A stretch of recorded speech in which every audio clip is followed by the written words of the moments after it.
双儿姑娘伤势如何？双儿姑娘的刀伤正好在要害部位。啊，那可怎么办呢？现在只盼双儿姑娘吉人天相了。独孤，一定要尽力救她性命。王爷放心，独孤定当竭尽全力。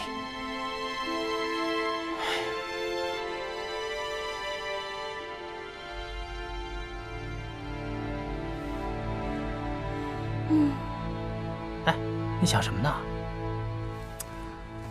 阿广，你不觉得很奇怪吗？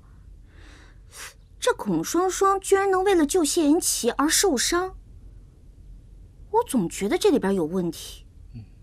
哎，你想想啊，他是谁啊？他可是孔双双，他可是上天下地唯我独尊著名大影星孔双双啊！哎，他怎么可能为了救别人而让自己挨刀子呢？我觉得啊，这里边一定有问题。哎，其实我也想不明白，以他孔双双的个性，怎么可能做出这种事？难不成他真的喜欢三王爷？不会吧？这里面啊，一定有阴谋。但是请设想一下，如果我们现在去跟三王爷说，他肯定听不进去，反而还会觉得我们是小人之心。你觉得呢？我觉得还是慎重行事，静观其变吧。他孔双双虽然坏，但罪不至死。是啊。希望他能挺过这一关吧。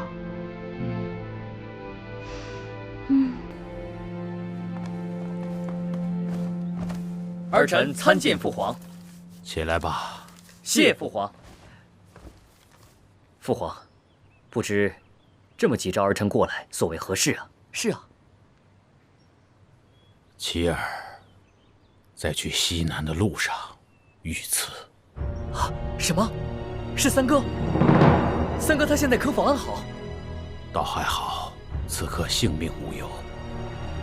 朕让你们觐见，主要是与你们商议，此事究竟是何人所为，竟敢如此大胆，行刺皇子？对呀，竟敢对皇室下手，实在是猖狂。不过，父皇，现场可否留有什么线索，或者是活口？唉，信中并未提及呀。这一群贼臣乱子，实在是胆大包天。不过父皇，请你放心，臣儿一定会将此事查个水落石出，也好给三弟一个交代。父皇，儿臣请旨，去接三哥回宫。琪儿说，他一定不辱使命。三哥这是何苦呢？三弟尽心尽力为父皇办事，实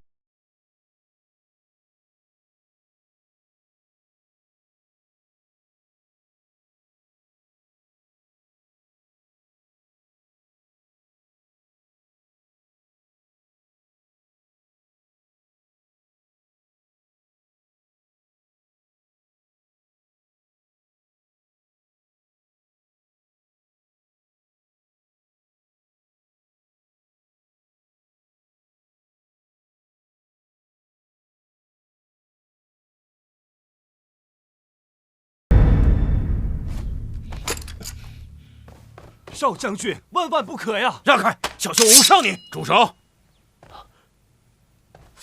爹的话都不听了，下去吧。是。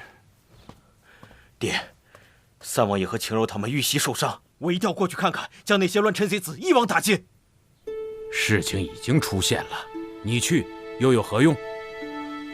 三王爷有让你去的口信吗？没有。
臣妾恳请皇上下旨，还是命启儿快快回京吧。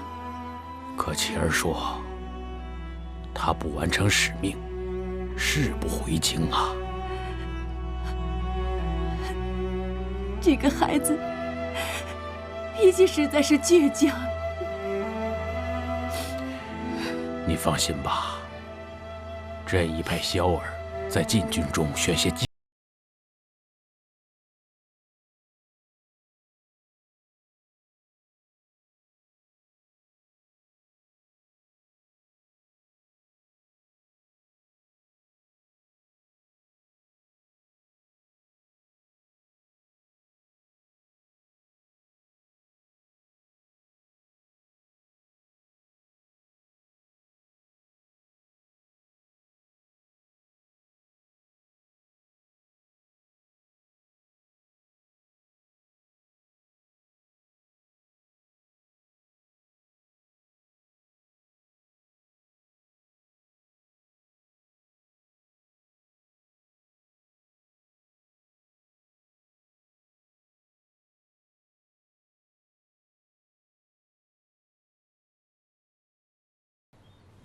是否留有活口，这让朕也多了一些忧虑啊。这萧儿与启儿素来亲近，又是手足，他关心启儿是无可厚非的。再说辰儿与启儿、萧儿又是同一血脉的兄弟，他关心是何人所为，也是在替皇上分忧啊。不论如何，兄弟手足之情比任何事情都更加重要。也许是朕想多了吧。想个办法呀！应该有一个对策呀，可不是吗？皇上，臣以为此事极有可能是藩邦所为。近年来，藩人为了贡品之事，屡次与我朝斡旋。此次行刺，有可能是他们借刺杀三王爷一事来要挟我朝。因此，此事万万不能姑息，请皇上下旨，马上出兵讨伐藩邦。皇上，万万不可！藩人虽然屡次进犯，却都是因为免贡免税之事，绝不至于伤及人的性命。如果没有调查清楚就轻易发兵，恐怕会引起对方的猜忌呀。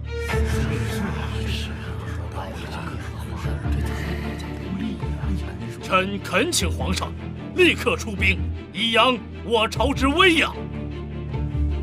皇上三思啊！出兵之事还需从长计议呀。够了，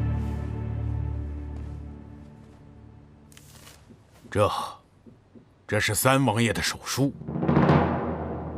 小球子，读给他们听听。是。父皇亲启，儿臣此次虽然遇袭，但并无大碍。此事儿臣定会彻查，但在水落石出之前，还请父皇不要大动干戈，切勿让那些贼人以为大事已成，钻了空子。儿臣此行定会查明贡品被劫真相，不负众望，还请父皇勿念。三王爷果然仁义啊！仁义。其儿此举，乃我朝社稷之福。皇上英明。此事不但没有取了老三的性命，反而让他占了先机，真是气煞我也！气煞我也！他谢延琪这步棋实在是高明啊，尽得皇上的心意。舅舅，你说他此次遇袭，会不会已经掌握了什么证据呢？这个我也说不清楚。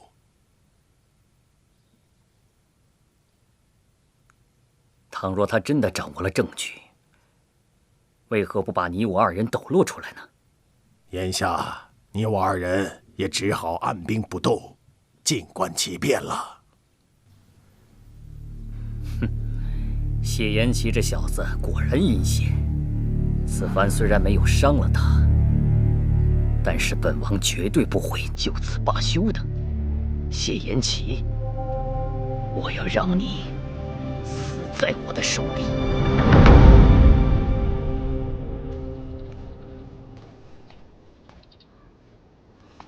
青柔，双儿姑娘伤势如何？我已经替她换过药了，而且她现在意识不清，正睡着呢。你就放心吧，阿广正在里面看着呢。哦，那独孤呢？独孤为了给双双疗伤，动了真气，所以现在在屋里静养呢。青柔，为何我觉得你在与本王置气呢？没有啊，我只是觉得你有心问我双儿姑娘的伤势，倒不如想想是何人行刺你吧。哦，这行刺之事，之前独孤也有提过，他认为此事必是谢延辰所为，还建议我务必与他抗衡到底。你说你这次微服出巡本来就十分隐秘，朝中之人就没有几个知道的。可是那些贼子为什么会知道你的所在呢？而且这些贼人分为两拨人马，第一批人呢，一看就是山贼，他们只图钱财，行动也十分的果断。可后面那些黑衣人呢，一看就是训练有素，而且行动也颇有章法。哦，最重要的是呢，他们根本不贪财物，是直冲着你来的。所以我就想，这些黑衣人的幕后主使，一定是知道你身份的人。而这朝中能有行刺动机的人，也只有谢延辰了。一开始我也这样认为，但后来我越来越觉得此事没有那么简单，还有很多地方值得仔细参详。要说此事是二哥所为，到目前为止也只是推断。在我看来，谢延辰不过是一个幌子罢了。也许有人只是想利用他的身份。对。不过，不管此事背后的指使人是谁，我都已上报于父皇，必将此事彻查到底。还望父皇保重龙体，慎重出兵，以免打草惊蛇。还是你想的周全，而且啊，以德服人。希望那些贼人啊，不要再出来。给你点个赞，叮当。哦，这双儿姑娘伤势一事，还要多谢你啊。毕竟她是因我而受伤，还望你莫要误会于我。哼，我才不管呢。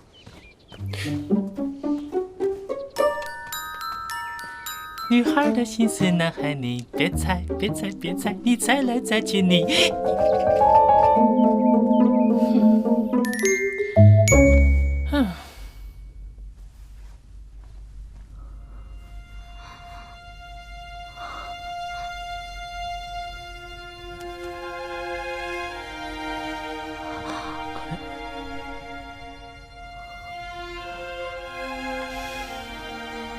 双儿姑娘，你还是好好休息吧。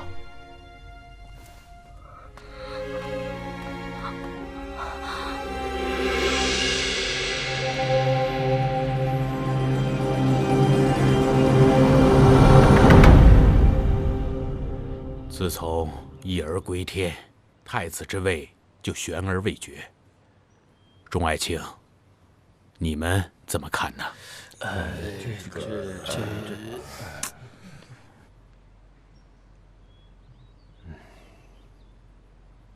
皇上，臣认为三王爷谢延齐可担太子之任。爱卿，你为何推荐其儿？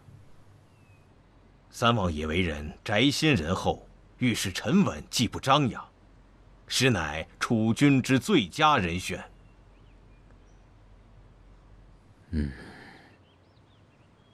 启禀皇上，臣推荐二皇子谢延臣。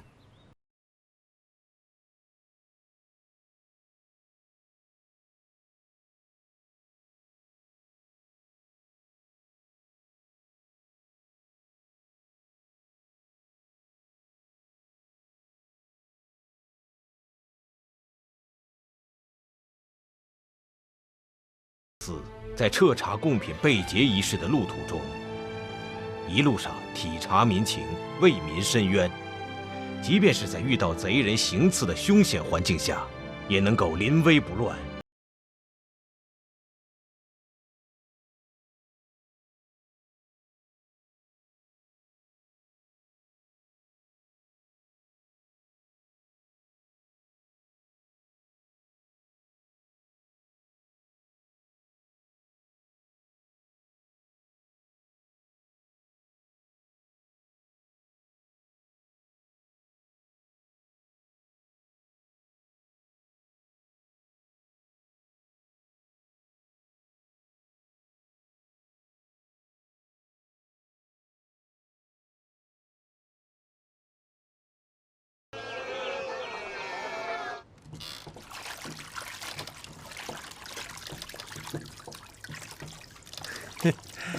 哎，可以吧？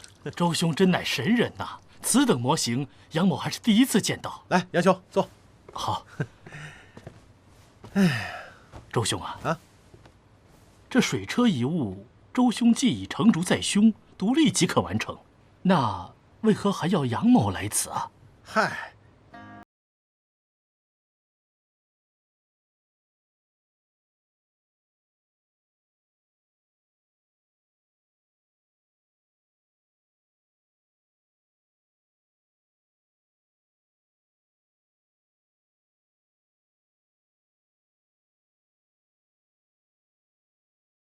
当时呢，是在研究一个什么武器，十分的投入。说啊，你见到他连招呼都不打。然后呢，他就说你不像其他人那样。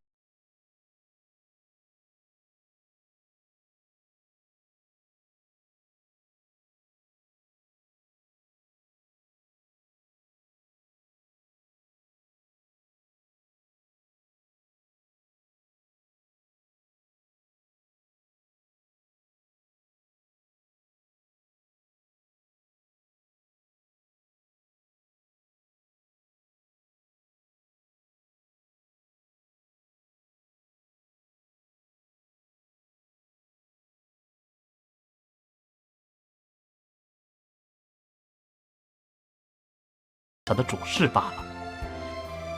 家父一直以为我是给列祖列宗抹黑呀。哎，杨兄弟，你这是什么话呀？这360行，他行行出状元，是吧？等咱这水车建好之后，惠及成千上万的百姓，这跟读圣贤书是一样的，造福于民。你爹啊，一定会对你刮目相看的。但愿如此啊。皇上，天色已经晚了，您早点休息，保重龙体重要啊。哎，我问你啊，这杨大学士刚直不阿，平时他很少显才于人面前，可这次为什么他为琪儿说话呀？哎呦，皇上，这朝纲之事，老奴不便轻言呐。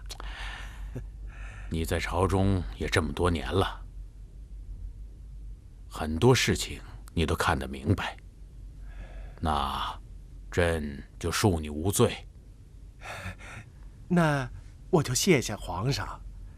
嗨，我也是听说，这杨大学士的小儿子，就是工部的杨主事啊，在跟民间的一位匠人合伙研发什么水车，若是成功的话，说是能够缓解灌溉的效率。还有，能把低处的水引到高处去。奴才不才，不知道此物是否能够改变这个旱情。若是真的成功了，那可是大功一件呐。可这事儿跟朕的问题又有何瓜葛呀？老奴还听说，这杨大学士的小儿子自小就喜欢摆弄木匠手艺。这一次与民间的匠人合作这个水车，还是三王爷和准王妃的建议呢。就是不知道这次跟这个杨学士的推荐有什么关系呢？老三，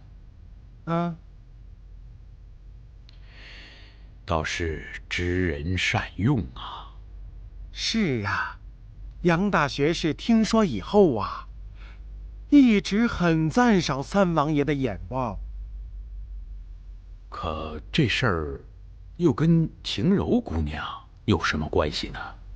有啊，这个民间的奇人将士说是晴柔姑娘家乡的挚友。治这个水车的点子还是晴柔姑娘提出来的呢。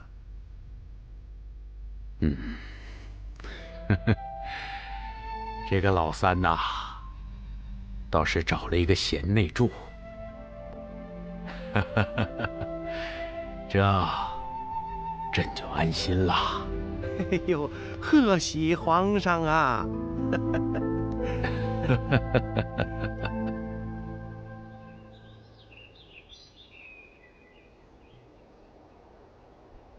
双儿，你的伤势可有好转？谢王爷关心，伤势虽已有些好转，但还是没有力气。这个死仙妻！双儿姑娘，哎呀，这次出行要不是你和李章兄弟，看什么看？没见过美女啊！真不知道有几条命都丢掉了。晴柔姑娘，你别走远了。此言差矣。你别跟我了，我要上茅房。应当的。哎，那每一次都这么危险吗？哪有这么夸张啊？死仙妻，臭仙妻，有什么了不起的吗？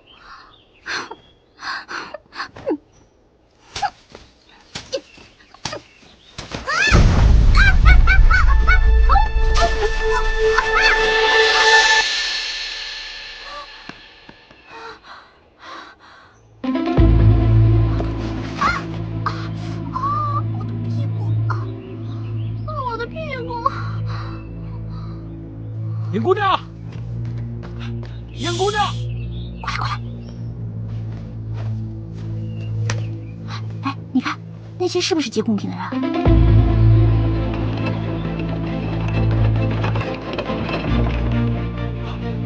我们过去看看吧。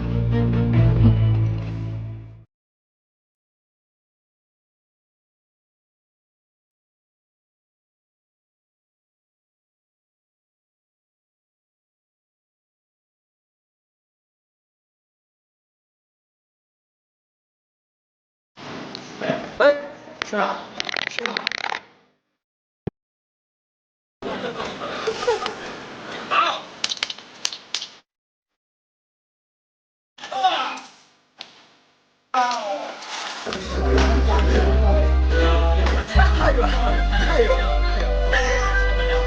坐下去。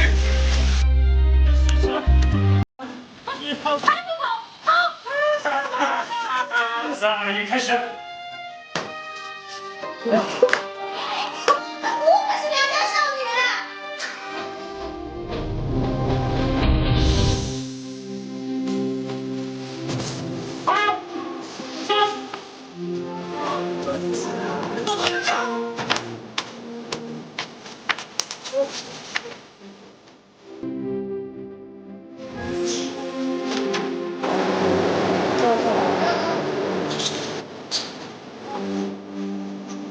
好，过来。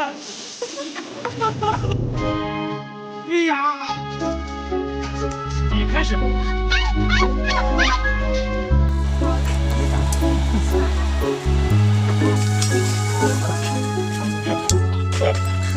有。